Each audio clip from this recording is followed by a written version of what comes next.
요한복음 1장 6절부터 8절까지 말씀입니다. 요한복음 1장 6절부터 8절까지 말씀. 혹시 잘 들리시나요? 네. 네, 우리 세 구절이니까요. 같이 한번 읽어보도록 하겠습니다. 세 구절입니다. 6절부터입니다. 하나님께로부터 보내심을 받은 사람이 있으니 그의 이름은 요한이라. 그가 증언하러 왔으니 곧 빛에 대하여 증언하고 모든 사람이 자기로 말미암아 믿게 하려 함이라. 그는 이 빛이 아니요 이 빛에 대하여 증언하러 온 자라. 아멘. 우리 지난 요한복음을 4번을 했었는데요. 오늘 5번째인데요. 우리 4번 동안, 오늘 5번째. 지난 4번 동안 약간 주제를 한 단어로만 좀 생각해 본다면 말씀에 관련된 것들을 좀 더 많이 좀 집중적으로 봤었습니다. 그런데 그 말씀이 어쩌면 약간 두 가지 의미가 있었죠. 한 가지는 우리가 지금 읽고 있는 이 말씀으로 보셔도 되고, 또 한 가지는 말씀이신 예수님.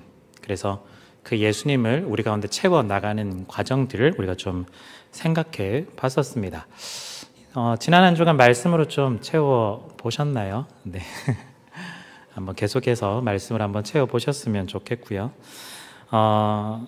오늘은요, 지난 말씀이신 예수님을 표현할 때 또 다른 하나가 있는데, 그 말씀이 임할 때 빛으로 임한다고 그러고 빛 가운데 생명이 있다고 이야기해요. 그래서 다르게 표현해 보면 빛이신 예수님인데, 그 말씀이신 예수님, 빛이신 예수님을 우리가 확인을 했다면 이제 우리는 어떤 존재로 살아가야 되느냐, 약간 이 질문을 가지고 한번 오늘 말씀을 조금 접근해 보시면 훨씬 더 좋을 것 같습니다. 우리가 언제 어디서나 사람은 자기 정체성, 내가 누구인지 아는 게 참 중요한데요. 자기의 정체성을 제대로 파악하지 못하면 어떻게 될까요?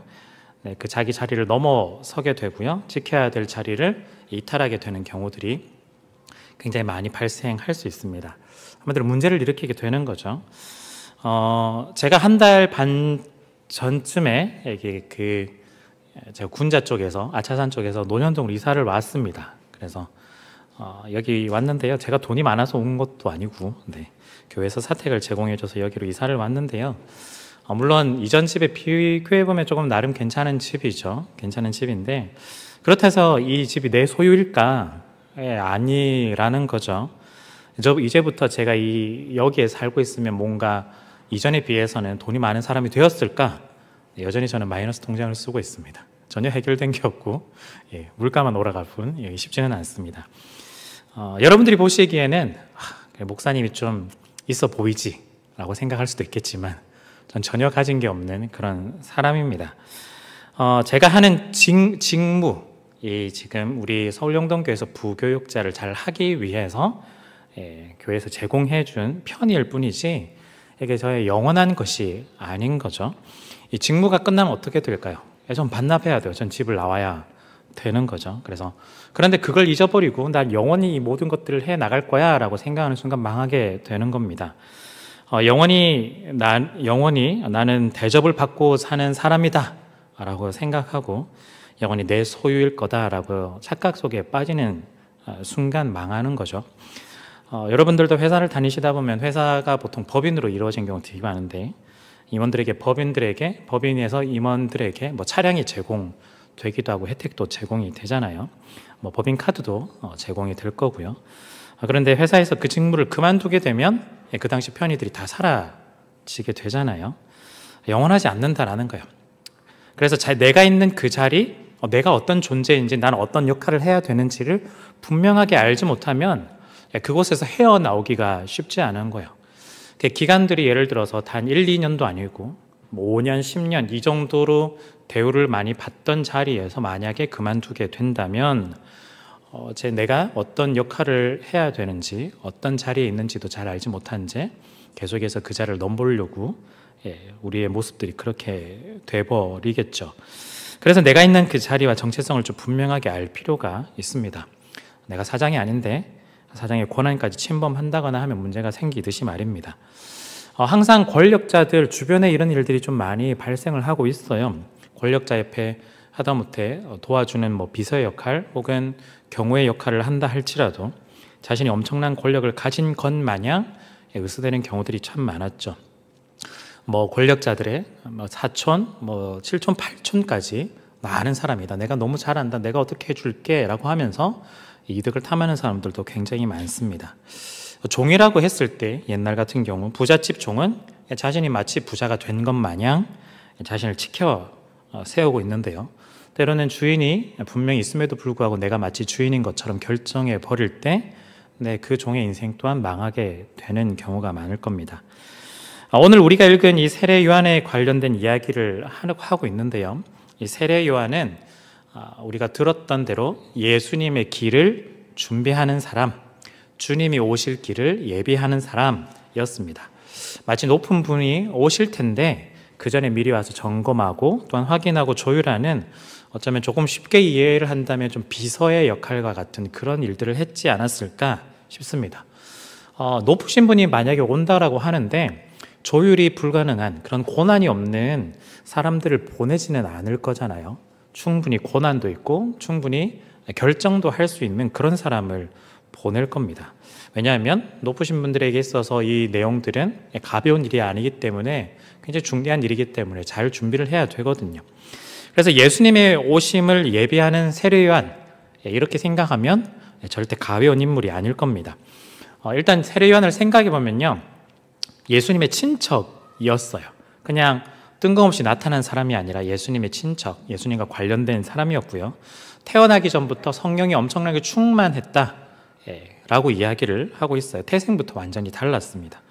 그리고 성장해서 광야에서 사역을 하기는 했지만 세례 요한이 말씀을 전하면 많은 사람들이 그 말씀을 듣고 회개하고 돌아서는 일들이 굉장히 많이 일어났던 거죠. 사람들로부터 굉장히 유명했고 그 당시 왕에게도 소문이 날 정도였습니다. 그래서 서기관과 바리새인들도요, 이 세례 요한이 별것 아니었으면 전혀 관심의 대상이 아니었겠지만 자주 그 자리에 나타나서 설전을 벌이기도 하고, 또한 세례 요한이 문제가 있다라고 이야기하고 지적하고 막 그렇게 하는 거죠. 왜 그럴까요? 생각보다 영향력이 너무나 컸기 때문이에요. 심지어 세례 요한 같은 경우에는요, 예수님에게 세례를 베푼 사람, 세례를 받는 정도가 아니라 예수님에게 직접 세례를 베푼 사람이 세례 요한이었습니다. 그래서 세례를 베풀었다 해서 세례 요한이겠지만 특별히 예수님에게까지 세례를 베푼 거죠. 예수님은 이런 세례 요한을 보고 뭐라고 했냐면, 여자가 나온 사람들 중에 최고다, 이만한 사람이 없다라고 지켜 세울 정도로 정말 대단한 사람이었습니다. 이 정도라면 예수님께서 오실 길을 예비하는, 즉 높으신 분을 모실 때 조율하고 준비하고 모든 것들을 다 간섭할 수 있는 그 정도의 자격은 충분하다라고 볼 수 있을 것 같습니다. 그래서 오늘 우리가 읽었던 6절을 보면요, 하나님께로부터 보내심을 받은 사람이 있다. 근데 그 사람 이름이 요한이다라고 이야기하죠. 그냥 자기가 나타나서 예수님 오실 거야, 천국이 가까웠어, 이렇게 이야기하는 것이 아니라 하나님으로부터 보냄을 받았다라고 할 정도로 굉장히 중요한 인물로 지금 이야기를 하고 있는 거죠. 그런데 약간 반전이 하나 있는데요. 하나님께서 보냄을 받았지만 하나님께로부터 8절에 보면은 다른 약간의 기대감을 떨어뜨리는 이야기를 하고 있어요. 그는 이 빛이 아니요 이 빛에 대하여 증언하러 온 자라. 알고 보니까 하나님으로부터 보냄을 받았는데 엄청난 인물, 엄청난 영향력, 엄청난 일들을 행하는 사람이기는 했지만 그런데 주인공은 아니었다라는 뜻입니다. 그런데 이 사람이 왕이 아니었고 높은 사람이 아니었다라는 거예요. 그 높은 사람이 올 수 있도록 도와주는 사람인데 하나님의 명령을 받고 온 사람이다라고 하는 거죠. 그래서 이 성경에서 이 세례 요한의 역할, 그리고 세례 요한의 등장에 대해서 굉장히 축켜 세우지만 그 역할만큼, 정체성만큼은 너무나 선명하게 선을 그어버리고 있어요. 아무리 대단한 사람이라 할지라도, 세례 요한이 정말 대단한 사람이라 할지라도 그는 빛을 증거하는 사람이지 빛 자체가 아니다라는 걸 지금 이야기를 하고 있는 겁니다. 조금 우리가 앞에서 말했듯이 좀 쉽게 말하면 비서일 뿐이지 회장이 아니었다, 약간 이렇게 이해를 하셔도 될 것 같아요. 7절을 한번 다시 보시면요, 그가 증언하러 왔으니, 세례 요한이죠. 곧 빛에 대하여 증언하고 모든 사람이 자기로 말미암아, 여기 자기는 세례 요한이죠. 세례 요한으로 말미암아 믿게 하려 함이라. 자, 세례 요한으로 인해서 사람들이 예수님을 믿게 하는 것, 이것이 세례 요한의 역할인데 정확하게 두 가지가 등장하죠. 정확하게는 하나는 빛에 대해서 증언하는 것, 빛에 대해서 자기가 설명하고 증언하고 선포하는 것이 첫 번째 역할이었고요. 두 번째는 모든 사람이 자기를 통해서 이 빛을 믿게 하는 거였어요. 내가 하는 역할과 내가 하는 모습과 태도를 통해서 이 빛을 믿게 하는 거였습니다. 이 빛은 뭐였죠? 예수님이었어요. 즉 예수님을 증거하는 역할, 첫 번째 예수님을 선포하는 역할이겠죠. 두 번째는 자기의 모습을 통해서 예수님을 믿게 하는 것, 나의 말과 나의 태도와 나의 행동들, 이런 것들의 과정들을 통해서 예수님을 믿게 하는 것이 세례 요한의 두 가지 역할이었습니다. 세례 요한은요, 자신의 역할을 너무나 잘 알고 있었어요. 빛을 증언하는 일, 그리고 자신을 통해서 빛을 믿게 하는 일, 이 두 가지를 너무나 잘 알고 있었고 최선을 다해서 준비를 해왔습니다. 혹 자신의 자리를 만약에 망각하고 있었다라고 한다면 어떻게 되었을까? 빛을 증언하는 게 아니라 빛이라고 스스로 생각했을 거예요. 내가 곧 빛이야. 왜냐하면 세례 요한이 자기가 많은 말씀을 전했을 때 사람들이 엄청나게 반응을 했고요. 일단 사람들이 세례 요한을 보고 굉장히 축혀 세워서, 또한 사람들이 세례 요한으로 인해서 모든 것들이 다 달라진다고 이미 생각했기 때문입니다. 하나님의 보내심을 망각했을 수도 있어요. 심지어 그 당시에 메시아가 온다, 물론 세례 요한이 그런 사명을 받고 메시아의 오실 길, 주님이 오실 길을 준비하고 있지만 자신이 곰곰이 생각했습니다. 나도 모르는 메시아인데 사람들이 알까라고 생각하는 거죠. 즉 내가 어떤 인물이다, 누구다, 이름이다 분명하게 알고 그 사람이 올 거야 라고 생각하고 내가 준비하는 거랑, 온다고 말은 들었는데 높으신 분이 얼굴이 어떻게 생겼는지도 모르고 또한 이름이 뭔지도 모르고 그런 상황이라면 지금 오히려 더 내가 스포트라이트를 받고 있는데 내가 메시아라고 해버리는 게 낫지 않나? 이렇게 생각을 할 수도 있다는 거죠. 메시아가 아직 누군지 아무도 모르거든요. 모르니까 그냥 내가 메시아다라고 하면 아무 문제가 없는 겁니다. 세례 요한은 사실 그렇게 할 수도 있었지만 자신의 역할을 굉장히 잘 지켜왔다는 게 굉장히 중요합니다. 오늘 본문 말고요, 요한복음의 다른 부분을 찾아보면 세례 요한에 관련된 이야기가 또 등장하는데요. 하나가 요한복음 1장 20절인데요. 요한이 드러내어 말하고 숨기지 아니하니 드러내야 하는 말이 나는 그리스도가 아니라 한데, 이런 거예요. 지금 말이 왔다 갔다 하지만 지금 자기가 예수님이 그리스도라는 걸 그리스도가 아니라는 걸 숨기지 않고 표현을 했다라는 거예요. 그러니까 그런 거 있죠. 굉장히 여기 되게 잘했는데 누가 했어? 이러면은 자기가 내가 했지만 그냥 이제 천천히 조용히 약간 드러낸 사람도 있고 아니에요라고 하는 이 사람도 있을 텐데, 만약에 세례 요한 보고 여기에 네가 그리스도야라고 했을 때 사실은 제가 그리스도는 아니지만 그리스도인 것 같은 느낌이 들지 않나요라고 자꾸 사람들에게 표현을 해왔을 수도 있어요. 그런데 너무 대놓고 지금 이야기하는 거예요. 나 그리스도 아닙니다. 나 메시아 아닙니다. 나 주님 아닙니다. 내가 회장 아닙니다. 그분이 오실 길을 준비하는 사람이지 난 그런 사람 아닙니다 라고 아주 선명하게 본인 스스로 이야기를 하고 있어요. 또 하나, 요한복음 3장 30절 가니까 그는 흥하여야 하겠고, 그는 예수님이에요. 나는 세례 요한이죠. 나는 쇠하여야 하리라. 그는 굉장히 좀 잘 되어야 되고 저는 좀 사라져야 됩니다. 예수님의 이름이 드러나야 되고 저는 이름이 사라져야 됩니다. 예수님만이 부각되어야 되고 저는 뒤에 숨어 있어야 됩니다 라고 지금 이야기를 하는 거예요. 쉽게 말하면 세례 요한은요, 자기의 역할과 정체성을 너무나 잘 알고 있어서 뒤에 있어야 되고 진짜 주인공을 앞에 세워야 된다는 걸 너무나 잘 알고 있었다라는 겁니다.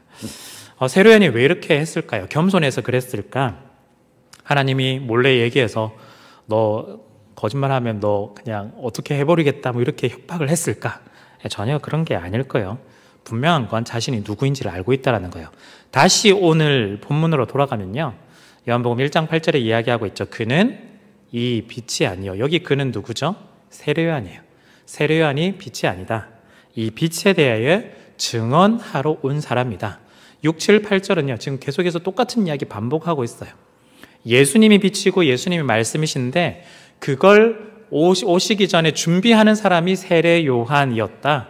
세례 요한이 빛은 아니고 빛을 준비하기 위해서, 증언하기 위해서, 전하기 위해서, 믿게 하기 위해서 온 사람이다라고 이야기를 하고 있습니다.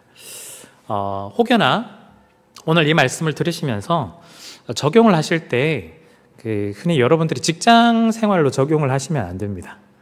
그래서 나는 흙수저인데 영원히 흙수저로 살란 말이냐, 이런 거. 나는 열심히 해가지고 승진을 하면 안 돼? 약간 이런, 나에게 맡은 것만 하라고 그러고 윗사람에게 충성만 해, 이런 이야기가 아니라는 거예요. 그렇게 적용을 하시면 안 됩니다. 그러니까 난 절대로 위로 올라가면 안 되고, 난 항상 주인공이 아니라 나는 항상 조연만 해야 돼? 그런 이야기를 하는 게 아니다라는 거예요. 우린 최선을 다해야 됩니다. 여러분들이 있는 자리에서 최선을 다해야 되고요. 그런데 그것이 승진을 하든 직위가 달라지든 직급이 달라지든 그런 것들을 또한 기대하면서 또한 최선을 다해야 되겠죠.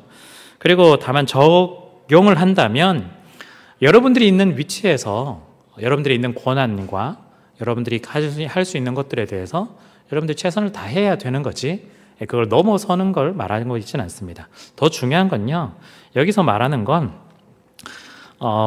내가 어떤 분명한 대상을 성경이 이야기하고 있는데, 사실은 예수님과 나의 관계에 있어서 이야기를 하고 있는 거예요. 내가 예수님이 아니다라는 거예요. 그 이야기를 사실은 하고 있습니다. 내가 예수님이 아닌데 자꾸 예수님인 척, 또한 내가 예수님이 아닌데 내가 예수님이 하는 행동하고 똑같게 하는 척, 이렇게 하는 모습에 대해서 사실은 이야기를 하고 있는 거죠. 여러분, 이 말씀은요, 우리 자신에 대해서, 또한 우리 공동체에 대해서, 교회의 정체성에 대해서 사실은 조금 이야기하고 있어요. 교회와 그리스도인, 우리 청년이부, 여러분들 각자 자신을 볼 때요, 우리가 빛 그 자체일까? 빛 그 자체일까요? 아니라는 거예요. 근데 이게 중요합니다. 빛 그 자체가 아니다. 빛은 예수 그리스도예요. 그러면 우리는 어떤 역할일까요? 교회는 어떤 역할일까요? 우리 청년이부는 어떤 역할일까요? 그 빛을 증언하는 역할. 그 빛이 우리를 통해서 사람들이 그 빛을 보고 믿게 하는 역할. 오늘 세례요한 2가지 역할이 있었잖아요. 그것이 우리의 주어진 역할이다라고 하는 거죠. 사실 그리스도인은요, 빛을 드러내고 또한 이 빛을 통해서 좀 우리의 모습과 행동을 통해서 이 빛을 통해 예수 그리스도를 믿게 하게 만드는 수단일 뿐이지 우리가 빛 자체가 아니다라는 걸 우리가 좀 기억을 해야 합니다.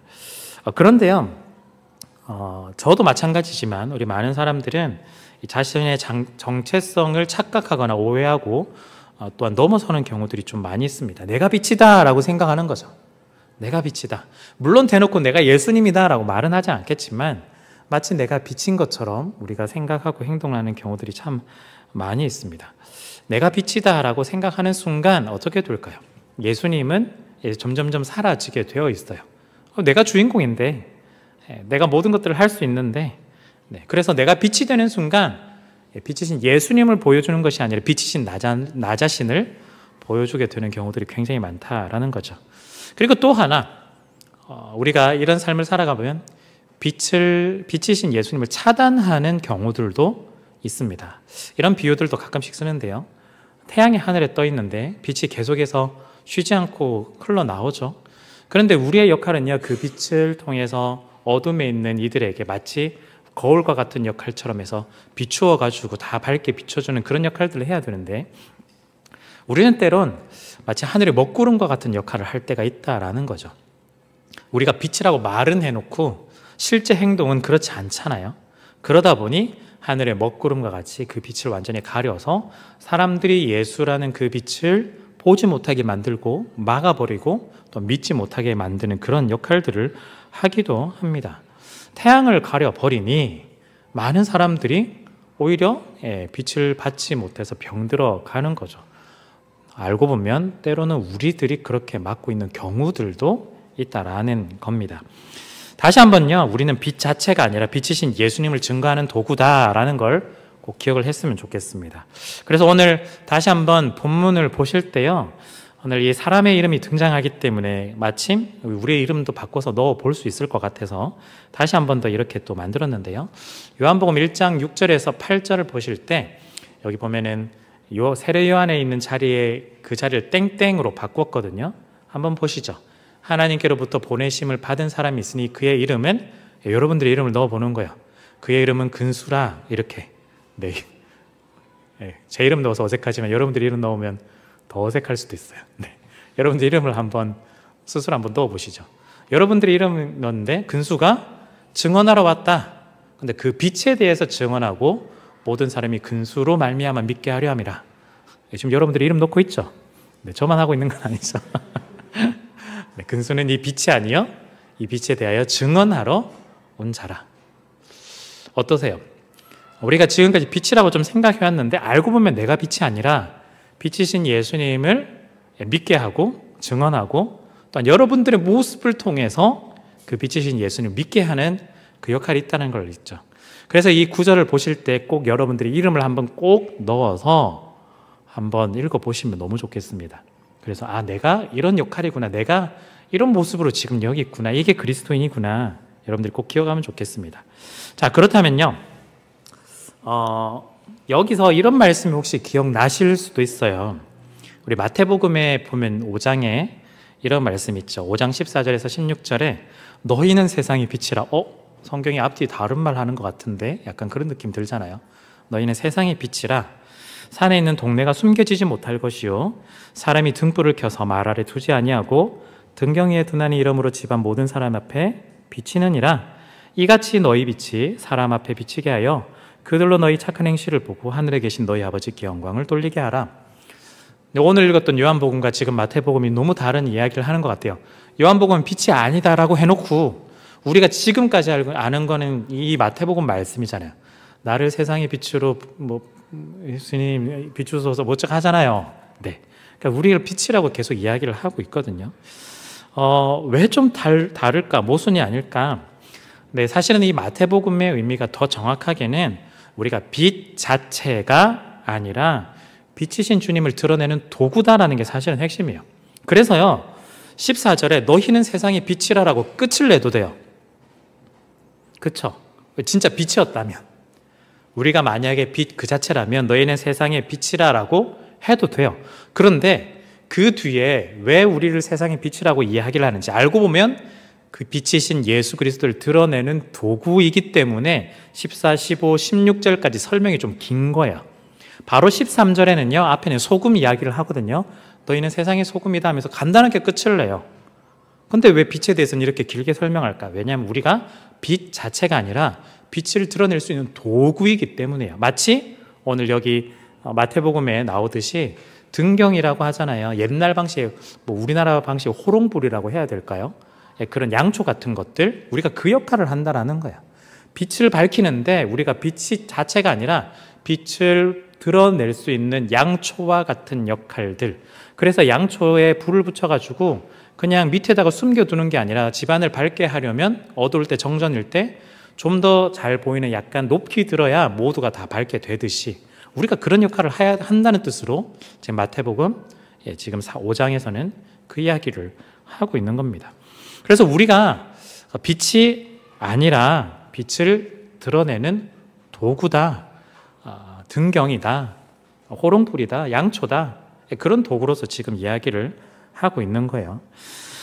여러분, 우리의 삶은요 숨겨진 삶이 아니라 사실은 드러낼 수밖에 없는 삶입니다. 우리 가운데 예수 그리스도가 계시다면, 즉 빛이신 예수 그리스도가 우리 가운데 계시다면 지금 계속해서 지금 빛나고 있는 거예요. 우리 마음 가운데서. 이게 지금 우리가 꼭꼭 숨겨둬서 마치 문을 닫아두고 창문을 다 닫아둬가지고 밖으로 새어나지 못하게 지금 자꾸 막고 있어가지고 알지 못할 뿐, 우리가 이 창문을 열고 문을 열고 또한 우리가 조금 더 다른 사람들이 잘 볼 수 있는 곳에 서 있을 때 우리를 통해서 세상 사람들은 빛을 경험하게 되고 발견하게 되고 볼 수 있다라는 거예요. 우리의 삶은요 사실은 숨겨둘 수가 없어요. 결국 우리의 마음 문을 열게 되어 있고 세상 사람들과 만나게 되어 있습니다. 그렇기 때문에 우리가 사람들과 만날 때 꼭꼭 숨겨둔다고 새어나오는 빛을 막을 수 없거든요. 우리가 예수 그리스도를 믿고 그 가운데 예수님이 우리 가운데 계시다면 우리가 잘 드러날 수 있도록 오히려 더 노력할 필요가 있겠습니다. 부끄러워하는 것이 아니라, 숨겨두는 것이 아니라, 등경을 말 아래 두는 것이 아니라 모든 사람이 잘 보이게 들는 것처럼 우리가 산 위에 올라가서 보여주는 그런 우리 모습이 되어야 하는 거죠. 여러분, 우리가요 우리의 삶을 그래서 좀 돌아볼 필요가 있습니다. 빛이 잘 드러나고 있는가, 아니면 빛을 가리거나 없애버리고 있는 건 아닐까 하는 거죠. 혹시 운전을 하시는 분들은요, 물론 신차는 뭐 이런 걱정을 안 하겠지만 조금 시간이 지나서 좀 중고가 되기 시작하면 이제 자동차의 헤드라이트 앞부분에 빛이 나가는데 왠지 신차와 다르게 희미한 듯한 느낌이 들 때가 있어요. 그럼 항상 그렇게 생각하는데 이제 차가 오래돼서 그런가 보다, 그냥 단순하게 그냥 그렇게 생각하는 거죠. 그런데 이것도 차가 시간이 지나다 보면 헤드라이트 있는 앞부분이 바람이나 먼지나 이런 것들에 부딪히면 계속해서 우리에게 눈에는 잘 보이지 않는 스크래치들이 계속해서 나서 빛이 그대로 투과해서 제대로 나가야 되는데 그것들이 먼지가 앞을 가리고 있어가지고 희미해지는 경우들이 굉장히 많거든요. 우리가 그걸 돌아보지 않는다면 그래 이게 원래 모습이지라고 넘어가는 경우들이 되게 많은 거예요. 그렇기 때문에 우리는 우리의 삶의 모습을 좀 잘 볼 필요가 있습니다. 우리 안에 계신 예수님의 빛이 드러날 때 우리가 혹 너무 지저분한 창문이라서 밖이 제대로 보이지 않게 만든 건 아닐까? 우리의 모습 때문에 잘 드러나지 않고 있는 것은 아닐까? 우리가 살펴볼 필요가 있다라는 거예요. 여러분 캠핑 가서요, 고기를 좀 뭐 구워 먹기도 하죠. 숯을 피우고 이러면은 불이 이렇게 피어나잖아요. 그런데 거기에 이물질이라도 들어간다면 어떻게 될까요? 그름이 막 나는 거예요. 다른 것들이 태워서는 안 되는 것들이 드러난다면 우리의 모습이 어쩌면 빛을 비춰서 드러내고 보여줘야 되는데 우리의 마음 가운데 끼어있는 먼지들 혹은 그을음처럼 다른 것들이 들어가기 시작하면 우리는 빛을 비춰주는 것이 아니라 이 그을음으로 우리의 인생을 굉장히 엉망으로 만들어서 사람들에게 보여줄지도 모르겠습니다. 그래서 사람들이 우리 가운데 뭔가 있기는 있는 것 같은데 잘 보이지가 않는 거죠. 빛이 있는 것 같은데 빛이 잘 드러나지 않는 거죠. 그런데 우리가요, 그것들이 알고 보면 내가 스스로 빛이라고 착각하는 경우들 아니면 빛을 가로막고 있는 행동들 때문인데 그것들을 잘 알지 못하면 마치 우리가 가지고 있는 욕망들이 그 이물질들이 그 속에서 들어가서 그을음만 열심히 뿜어대서 정말 빛을 제대로 볼 수 없게 만들어 버릴지도 모르겠습니다. 그때 사람들이 우리를 보게 된다면 어떻게 될까요? 우리를 통해서 예수 그리스도가 좀 드러나야 되는데 빛이신 예수님이 좀 더 나타나야 되는데 빛은 전혀 보이지 않고 또한 욕망의 그을음들이 훨씬 더 나타나게 될 거고 연기만 계속 나고 있으니 누가 뭐 하나 예수를 믿으려고 하지 않을 거예요. 제대로 보이는 게 없거든요. 여러분, 우리는 어떤 삶이 좀 되어야 될까요? 빛을 증언하는 삶이 되어야 되겠습니다. 이건 자기가 구체적으로 복음을 전하기도 하고 말로써 전하기도 하고 소개하기도 하고 그런 것들이 포함이 되겠죠. 그리고 또 하나는 우리를 통해서 빛이신 예수님이 드러날 수 있는 삶도 살아야 되겠습니다. 여러 가지 표현을 해볼 수 있겠죠. 태양에 비추는데 저기 어두운 지역에 우리가 마치 거울과 같은 역할이 되어서 그 하나님의 빛을, 예수님의 빛을 사람들에게 비춰서 밝게 만드는 것들이 우리 가운데 필요할 거고요. 또 하나는 우리 속에 예수님이 계시는데 빛이신 예수님이 우리 가운데 빛으로 드러날 때 우리 속에 어둡게 되어 있던 먼지가 끼어 있던 우리의 창문들, 우리의 문들을 깨끗하게 닦아내고 때로는 창문을 열어놓기도 하면서 사람들에게 우리의 행동을 통해서 우리의 모습을 통해서 빛이신 예수님을 경험하고 만나게 만드는 것, 그것이 우리 가운데 반드시 좀 필요하겠습니다. 우리는요, 빛을 증거하는 사람들이다라는 걸 기억하면 참 좋겠습니다. 빛을 잘 증거하면 어떻게 해야 될까요? 네. 여러분들이 너무나 정답을 잘 아실 것 같아요. 우리가 여기서만 잘하는 것이 중요한 것이 아니라 여기서 잘하신 것만큼 내일 다시 직장으로 돌아가셔서 또한 연구하고 학교로 돌아가실 때 그곳에서도 여러분들이 지금 오늘 하셨던 것처럼 계속해서 최선을 다해서 여러분들에게 주어진 역할과 사명들을 잘 감당해 주시면 좋겠습니다. 빛으로 증거하는 삶인 거죠.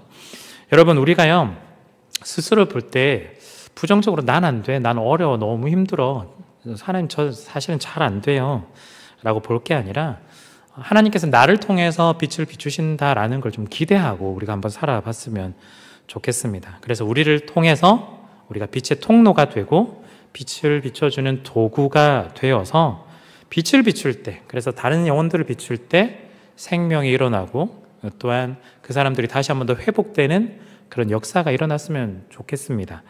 우리를 통해서요, 여러분들을 통해서 여러분들 주위에 있는 가족들이 살아났으면 좋겠고요, 또한 친구들이 살아났으면 좋겠고, 여러분들이 있는 직장과 직장의 동료들이 한번 살아났으면 좋겠습니다. 그리고 여러분들을 통해서 우리의 가족 모임들이 살아났으면 좋겠고, 또한 청년이부 공동체도 함께 살아났으면 좋겠습니다. 빛의 통로가 된다, 빛을 증언하는 사람들이다, 그걸 꼭 기억하셔서 우리가 하루하루를 살아갔으면 좋겠습니다. 여러분들, 우리가 누구라고요? 네, 빛을 증언하는 사람들, 네, 우리를 통해서 예수님을 믿게 만드는 사람들, 네, 빛의 통로라는 사실을 여러분들이 꼭 기억하셔서 이번 한 주간도 예수님의 손 꼭 붙잡고 빛을 증언하는 여러분들의 삶이 되셨으면 좋겠습니다.